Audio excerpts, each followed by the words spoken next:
जिसके घर में संपदा की कमी होती है, जिसके घर में कर्जा बढ़ जाता है, लक्ष्मी नहीं आती, बहुत टेंशन की जिंदगी जीता है मनुष्य, व्यापार चल नहीं रहा, बहुत तकलीफ का जीवन चल रहा होता है, तो आज भी नियम है महाराज, आज भी नियम।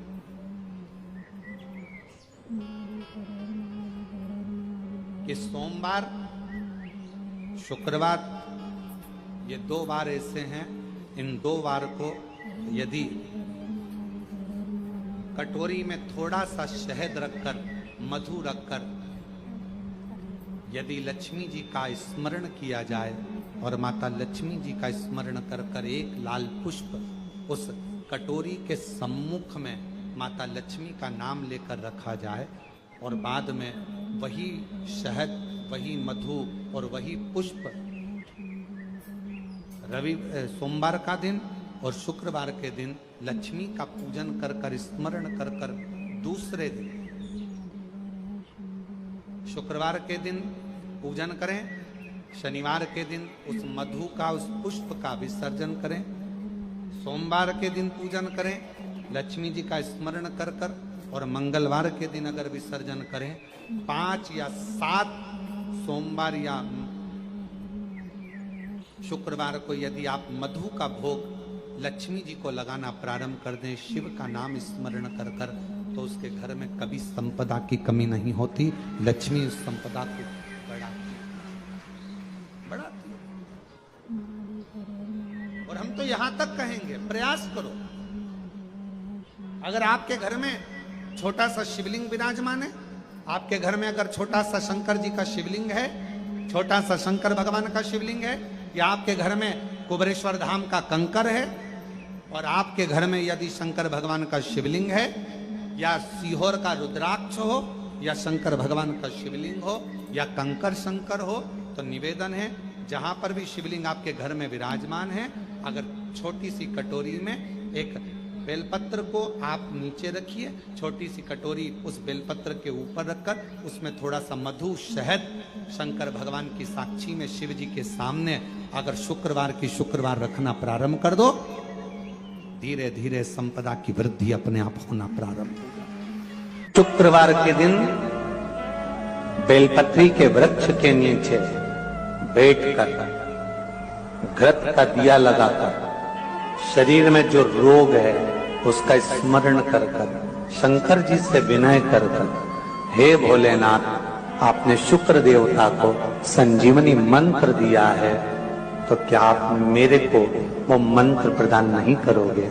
मेरे रोग, मेरी बीमारी, मेरे दुख को आप नहीं हरोगे? शिव से कहो, ये शरीर आपने दिया है और भजन करने के लिए दिया है, स्मरण करने के लिए दिया है, कीर्तन करने के लिए। यह स्कंद पुराण कहती है महाराज कि भगवान नारायण स्वयं इस जड़ के नीचे अपना विश्राम करते हैं। इस जड़ के नीचे प्रयास करा करो, एक चुटकी हल्दी, कितनी? मात्र एक चुटकी हल्दी आंवले के वृक्ष के नीचे भगवान हरि हर महादेव के नाम से रखकर उस पर पूर्व मुख कर कर, पूर्व की ओर मुख कर कर जल समर्पित करना प्रारंभ कर दीजिए। आप अगर प्रयास करेंगे, शुक्रवार की शुक्रवार करें, या नवमी की नवमी करें, अष्टमी की अष्टमी करें, प्रदोष की प्रदोष कर लें। मन जब तो होने लगे तब एक श्वेत पुष्प लेकर उस सफेद पुष्प में थोड़ा सा हल्दी और कुंकू का लेपन कर कर किसी भी शंकर के मंदिर में, शंकर के शिवलिंग पर यदि ब्रह्मेश्वर महादेव का नाम लेकर उस फूल को, पुष्प को समर्पित किया जाता है, फूल को चढ़ाते समय, फूल जब समर्पित किया जाता है तो फूल का जो मुख है, जैसे ये डंडी है फूल की, और फूल का जो मुख है, जहां आप बैठे, इधर बैठे हैं तो इधर, उधर बैठे हैं तो उधर, इधर बैठे हैं तो इधर, फूल का मुख अपनी ओर होना चाहिए। उस भगवान शंकर के शिवलिंग पर ब्रह्मेश्वर महादेव का नाम लेकर यदि वो श्वेत पुष्प, हल्दी और कुंकू लगाकर समर्पित करा जाता है, तो व्यक्ति का मन बार बार डामाडोल नहीं होता और वो एकाग्र चित्त होकर अपनी मंजिल तक पहुंच जाता है। वो ब्रह्मेश्वर। एक पात्र में जल और दूध ले लीजिए। शुक्रवार का दिन, तो कहोगे गुरुजी ये कथा कहां से निकाल के लाए हो? तो विष्णु पुराण में से आप उसको स्मरण कर सकते हो। काय में से? विष्णु पुराण में से। एक पात्र में देसी गाय का दूध, जल उसमें रखकर, और आपके अगर लड्डू गोपाल हो, यदि आपके घर में ठाकुर जी हो, लड्डू गोपाल हो, विष्णु जी का कोई स्वरूप हो, श्री हरि का कोई स्वरूप हो, तो उस पर शुक्रवार के दिन आप संध्या के समय पर दुर्वा डालकर, उस दुर्वा से अगर लक्ष्मी जी के नामों का 108 बार उच्चारण कर कर, घी का दिया लगाकर, कैसर के चावल साथ में रखकर, केवल उस जल का और दूध का मात्र छींटा देते हो, तो उसके घर में कभी लक्ष्मी की कमी नहीं आ सकती, संपदा बढ़ती चली जाती है। 108 बार लक्ष्मी के नाम का मात्र उच्चारण कर लेने पर, भगवान विष्णु के चरणारविंद पर, भगवान विष्णु के चरणों पर केवल उस दुर्वा का, जल का, दूध का सिंचन कर देने से भी लक्ष्मी की वृद्धि होती, लक्ष्मी देती, दुर्वा बढ़ती है। और दुर्वा का एक बहुत सुंदर गुण है महाराज, बहुत सुंदर गुण है दुर्वा का। जहां पर उसके भीतर गांठ आती है ना, वहां से 2 रास्ते बना देती है। बोलो बनाती कि नहीं बनाती? कभी दुर्वा देखी होगी आपने। जहां गांठ आई वहां 2 रास्ते बनाएगी, फिर गांठ आई फिर 2 रास्ते बनाएगी, फिर गांठ आई फिर 2 रास्ते बनाएगी। दुर्वा का क्रम ऐसा है कि हम भगवान को दुर्वा क्यों देते हैं, उसका कारण यह है कि मान लो हे परमात्मा, हे शंभु, हे गणेश, हे प्रभु नारायण, अगर मान लो मेरा एक रास्ता चलते चलते गांठ पड़ जाए, एक रास्ता मेरा बंद हो जाए, तो वहां से मेरे दूसरे रास्ते खोल देना। इसलिए दुर्वा भगवान को समर्पित करी जाती है। दुर्वा को समर्पित करने का क्रम ही यही है कि मेरे मार्ग खुल जाए, मेरी राह खुल जाए, मेरा मार्ग चारों तरफ खुलता चले। दुर्वा नीचे की ओर चलते चलते मार्ग खोलती चली जाती है।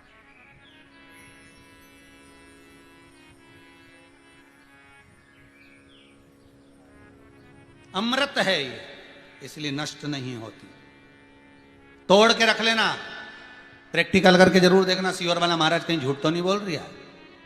तोड़ कर रखो दुर्वा को, बोरी में भर कर रखो। 4 साल, 6 महीने, 8 महीने बाद सूख जाए, बेकार हो जाए, उसके बाद भी उसको खेत में, बगीचे में कहीं ले जाकर पटक देना, 8-15 दिन पानी देना, देखो फिर वापस वही हरि की हरि होना, वही कहीं ना कहीं से स्फुटित होते फिर आगे बढ़ना चालू कर देगी। उसका तत्व है अमृत, वो अमर है, मरती नहीं, फिर चालू हो जाती। शिव कहते हैं यही अमरता है, यही अमरता है कि दुख आया तो मरने की नहीं सोचना है। तकलीफ आई, कष्ट आया, रोग आया, बीमारी आई, थोड़ा सा तकलीफ आ गई, थोड़ी बीमारी आ गई, थोड़ा दुख आ गया, तो ये मत सोचना मैं मरना है। नहीं नहीं नहीं, अभी तो और जीना है। तो किस लिए जीना है? कोई कहेगा इसको कहीं आसक्तियां होंगी, घर की, परिवार की, कुटुंब की, कबीले की, इसलिए जीना चाहती है, इसलिए जीना चाहता। नहीं, आसक्ति एक रखना कि मैं जीना इसलिए चाहता हूं, मैं और जीना चाहती हूं, इसलिए चाहती हूं कि अब मैं भगवान का भजन करना चाहती हूं। अभी तक मैंने परिवार, कुटुंब, कबीले, संसार के लिए करा, अब जितनी जिंदगी दी उस मालिक ने, अब मैं उसका भजन करूं। दुर्वा भगवान विष्णु को चढ़े, दुर्वा गणेश जी को चढ़े, दुर्वा शिव जी को चढ़े, दुर्वा ब्रह्मा को चढ़े, दुर्वा इंद्र को चढ़े, दुर्वा पितरों को चढ़े। कितना सुंदर कहा है। जिसके घर में पितृदोष प्रबल होता है, बहुत प्रबल पितृदोष है, तो उसके घर के जहां पानी का मटका रखा था, पितृदोष मालूम है ना? पितृदोष का लक्षण क्या होता है? 1 रुपए कमाओ, 1.25 रुपए खर्च हो, समझ लेना पितृदोष। रात्रि को सो गए तुम, बड़े चक नींद आ गई तुमको, बहुत प्रेम से सो गए, सोने के 1.5 घंटे या 2 घंटे बाद तुम्हारी नींद खुल जाए और कम से कम आधे घंटे तक तुमको भूख लग रही हो, समझ लेना पितृदोष। सोकर उठने के बाद में जैसे ही 1-2 घंटे की नींद हो गई और अचानक नींद खुल गई और तुम्हें भूख लग रही है, भूख लग रही है, प्यास लग रही है बहुत तेज, अभी सोए हो, 1.5 घंटा ही हुआ, 2 घंटा ही हुआ, भूख लगने लगी, बहुत तेज भूख लग रही है, समझ लेना पितृदोष। पितृ भूखे हैं, भोजन की याचना कर रहे हैं, भोजन की याचना। सोने के बाद तत्काल नींद खुले 2 घंटे के बाद भूख लगे, उसका भी एक समय बताया है महाराज ब्रह्मवर्ता पुराण के अंतर्गत कि रात्रि को सोने के बाद में 1 घंटे की नींद हो जाए और उसके बाद में 2 घंटे के अंदर वापिस नींद खुल जाए और भूख लगने लगे तो समझ लो पितृ भूखे हैं, भोजन मांग रहे, अन्न मांग रहे, पितृ दोष है।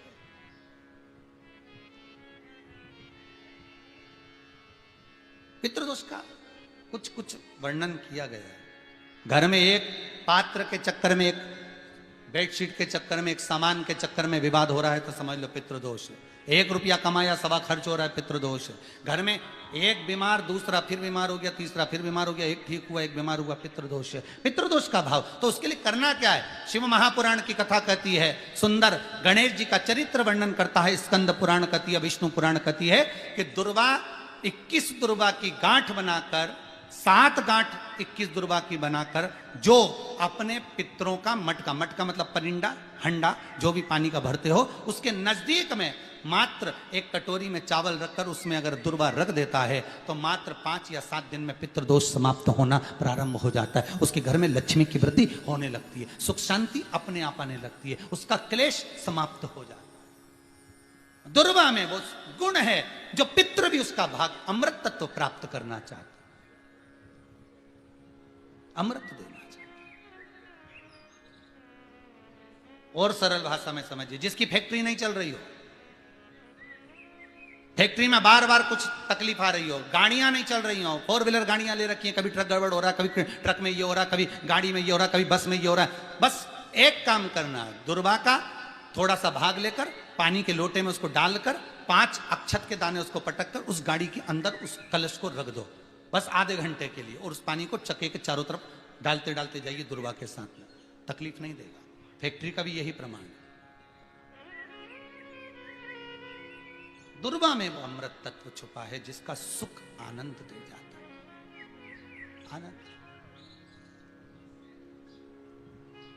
शिव पुराण कह रही है महाराज,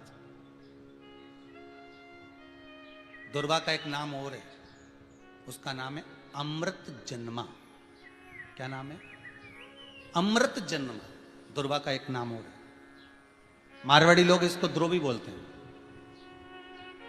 ध्रुव बोलते हैं। दुर्वा का वो सुख, शंकर भगवान गौ माता दूध की धार लगाती है, इसलिए दुर्वा का दूध से बड़ा मिलन है, बड़ा आनंद है, बड़ा सुख है।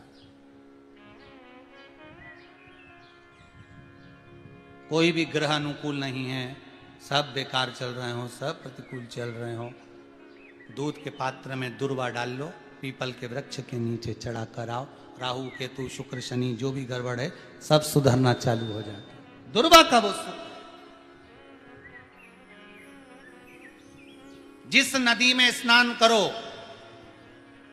तीर्थ में जाकर उस नदी के पास में कोई बगीचा लगा हो, वहां की दुर्वा को तोड़कर स्नान करते समय नदी में मात्र विसर्जन कर देने पर पितरों को पिंड पहुंच जाता है।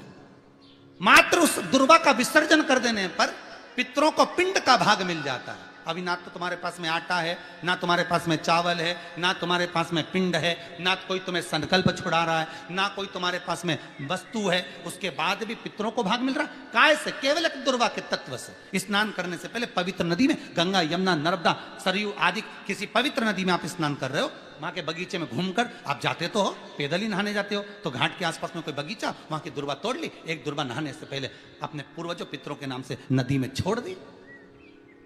फूल तो छोड़ते ही हो, दिया भी छोड़ते हो, बस एक ही चीज नहीं छोड़ते, वो दुर्वा, और वो ही काम की, वही काम की। तुम कुछ छोड़ो ना छोड़ो, एक दुर्वा का भाग छोड़ दिया, वो पितरों के लिए सुख प्रदान करने। शिव पुराण कह रही है महाराज, देवताओं को अमृत कितनी बार मिला? 1 बार। दुर्वा को अमृत कितनी बार मिला? जम के बोलिए, 5 बार। कार्य सिद्धि के लिए 5 दुर्वा गणेश जी को चढ़ाई जाती है, आज भी नियम।